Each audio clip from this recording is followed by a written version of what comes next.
Kash Patel and Pam Bondi are two of the most popular Trump administration officials. Both of them now are in the hot seat after the assassination of Charlie Kirk. Do you know there's been research that says 56% of people who identify as left of center believe political assassination is justifiable? Can you let that sink in for a moment? 56% of people on the left believe that assassinating your political adversaries is justified. This is not a small number anymore. What we've witnessed is an extraordinary explosion of the justification of killing political opponents. We need God in a desperate way right now.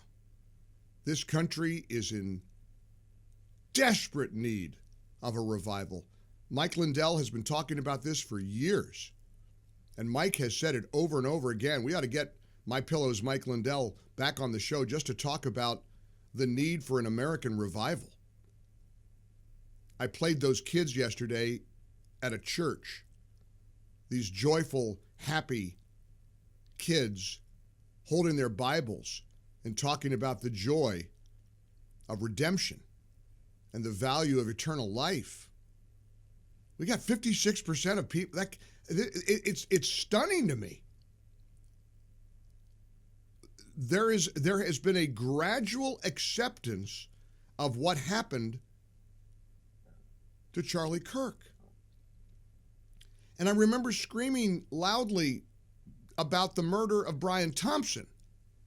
He too was gunned down. In his case, for what he did for a living. He happened to be the CEO of an insurance company. And a lot of people in America think that's absolutely A-OK. Luigi is a hero. He's a martyr. He's a great guy. He's representing people that have been, given the shaft by the greedy insurance companies. So gun him down. Man's walking in front of the Sheraton Hotel on 6th Avenue in New York one morning. Go stalk him, put a mask on, hide behind a vehicle, jump out behind him, and pump him full of bullets. Way to go, Luigi. Let's donate to your legal defense fund. We are broken. We are broken. This country is in trouble right now. Now, we can do two things at once. We can certainly have conversations about important issues like speech. I mean, the New York Times headline just cracks me up. Silencing Charlie Kirk's critics. Oh, no. We can't have that, right, New York Times? Critics. Celebrating somebody's assassination isn't a criticism. You can criticize Charlie Kirk's beliefs all day long. Joyfully celebrating his assassination is not criticism. Silencing Kirk's critics. I can't believe what I'm reading. Oh, you know what those MAGA people are doing? They're getting people fired for just criticizing Charlie Kirk. No, people are getting fired because like ghouls, like demons, like actual real world devils, they're happy, joyful that a 31-year-old husband and father was assassinated in front of thousands of horrified people. I don't even know, but we got to begin with Pam Bondi, and I'm going to do that because I don't want to ever stifle I got tons of emails about this. Here it was yesterday. This is Pam Bondi on the Katie Miller podcast. There's free speech and then there's hate speech. And there is no place, especially now, especially after what happened to Charlie in our society. Do you see more law enforcement going after these groups who are using hate speech and putting cuffs on people so we show them that some action is better than no action? We will absolutely target you, go after you. If you are targeting anyone with hate speech, anything. And that's across the aisle. Uh-oh. All right, 800-655-MIKE. Reactions have ranged from Eric Erickson out of Atlanta calling her a moron. Mary Catherine Ham, somebody I respect. No, that's not correct. A lot of people on our side are saying that is absolutely the wrong thing to say. My buddy Mark Davis gives Pam Bondi some grace by saying she's just not a very good communicator. I don't know if we could just chalk it up to poor communication, but let me lean into the smartest audience in the world. That's you, 800-655-MIKE. Let me lean into your calls. I want you to flood the zone with your reaction to what Pam Bondi just said. We are going to target people who commit what she called hate speech in the aftermath of the gleeful celebrations of Charlie Kirk's brutal murder. Mike Gallagher. There's free speech and then there's hate speech. And there is no place, especially now, especially after what happened to Charlie, in our society. Do you see more law enforcement going after these groups who are using hate speech and putting cuffs on people so we show them that some action is better than no action? We will absolutely target you, go after you, if you are targeting anyone with hate speech, anything. And that's across the aisle. Yikes. Okay, I'll get the ball rolling because I believe that's the wrong approach. Here's the headline. Not that I care about the mainstream media, but the Axios takeaway. Republicans embrace speech limits. Daily Beast. Republicans embracing hate speech. Shut down speech they don't like. Look, I loathe the way so many people have glorified and celebrated Charlie's assassination. I don't think anybody needs to be locked up for it. And more importantly, I don't think Charlie would want anybody locked up for that. I don't believe that Charlie Kirk himself would favor or agree with Pam Bondi. It's the wrong approach. Got a great picture on the MyPillow text line. Thank you for sending this, Delaware. I love this. Mike, my husband and I are huge fans of Charlie's. We're heartsick over his murder. Here we are proudly wearing our We Are Charlie t-shirts. Also, big fans of your show. We watch it on Salem News Channel every day. Thanks so much, Marty and Tammy from Greenwood, Delaware. And you look great.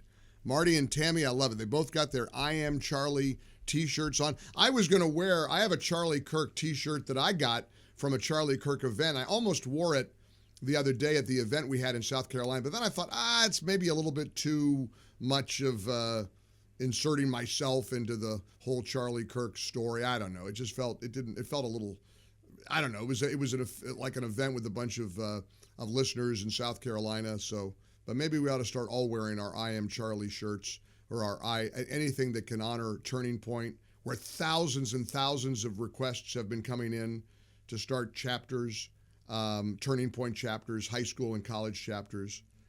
But let's dive in here. I want to get your reaction to it. 800-655-MIKE. Do you think Pam Bondi is wrong for saying we're going to target people who are guilty of hate speech? We'll start in Montgomery, Alabama, where Ed is holding. Ed, how are you? Hey. Thank you, sir. Thank you. Good morning to you. I'm surprised that I don't agree with you. I respectfully don't. I'm surprised. Well, we're not always.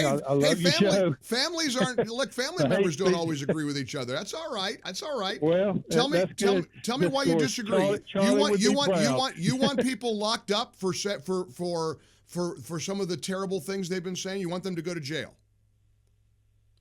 Well, if it's within the limits of the law, yes. Yes, I do. I feel like we're in a war, and I just really have a question, sir. What did we do? I'm old enough to remember the '60s, Kennedy and Bobby, JFK. Sure. But I wasn't intellectual. I was still playing Hot Wheels. I was still playing with my Tonka toys. So I wasn't connected to it. But I just want to know the question: what did we do then? How did we turn it around then, when there was so much communistic influences, hippies, and that movement out of colleges? It all came out of colleges. What did we do then? How did we turn it around? I'm a little bit confused. I don't think we were going around jailing people. If there were any people who were celebrating Reverend Martin Luther King's assassination, and I don't know that there were. If there were people celebrating Bobby Kennedy's murder, and I don't think there were, I don't think we locked anybody up. I want you to hear yourself, and I love you, and I do. Let me I know people stood around the TV and danced when Kennedy was assassinated. Okay, you want them to go to jail? Did any of those people know. get locked up? I'm asking, what did we do about it? Well, what did we do about the situation then? Well, we didn't lock people up, Ed. We didn't put people in prison. That's not an answer. Well, that is the direct answer. You're not answering me. I'm asking you. You want people locked up for celebrating Charlie's murder? Sure. Again, I've already said it. Affirm it. Second time. Sure. Oh no, yes, you didn't affirm it. You didn't within the limits of the law. Right. That you didn't affirm it. You qualified it by saying within the limits of the law, and the limits of the law include the Supreme Court defending free speech. As awful as it is, right. I mean, I think Charlie would say you got to defend reprehensible speech, or we are gonna live in a dictatorship. Look, I know we're all upset, Ed, about Charlie's murder. We're all grieving, and I think we're not thinking clearly. And with all due respect, and I say this with love, and I appreciate you listening to the show, I don't think you're thinking this through. I just don't. And I'm just looking. Yeah, I'm just looking from the 20,000 position and saying, we've got a gal in there. She's got more balls, kahunas, than Jabba the Bar Hut had. Yep. And certainly the AGs before him in the Abomination. I got it. All right. Thank you, Ed. Look, I understand what he's trying to say. And if you're inciting if you call somebody Hitler enough times, and somebody tries to take out Hitler, and I've asked that on my show many, many times. Longtime listeners know I've said that. But let's face it here. Let's be clear. The Attorney General of the United States believes that it's time to enact hate speech legislation, apparently, in the name of Charlie. But the media's flipping out over the way sophisticated online sleuths are identifying teachers and doctors and mental health professionals and people of authority, professors, who are saying these reprehensible things, and they're getting them fired. Or at least they're shaming them publicly. But that's not the government stepping in and targeting people who are saying that. That's the free-flowing exchange of people who have a laptop, for people who have a phone, for people who have eyes to see, and they're saying, look at that guy. He's a teacher, and he's showing the video of Charlie's assassination to his 10-year-old students. Now, should he be arrested for that? Or should he be fired? I believe, in the spirit of my friend and colleague Charlie Kirk, that we better be real careful about enacting hate speech legislation. And this has always been an objection that we've had for a long time. Democrats are the ones that come up with, they're the ones that want to lock people up. Now, maybe people are of the position that it's time to let turnabout be fair play. Now it's time for them to kind of be on the receiving end of this. 800-655-MIKE. It's a tough, and Ed, it's a complicated issue there in Montgomery, Alabama. I get it. You say you're in the deep South. You know my affinity for the South. I'm not. Your geographical location doesn't diminish or boost your position. I just think it's the wrong approach, and I don't think Charlie would have wanted that. For full shows, live and on demand, it's Salem News Channel.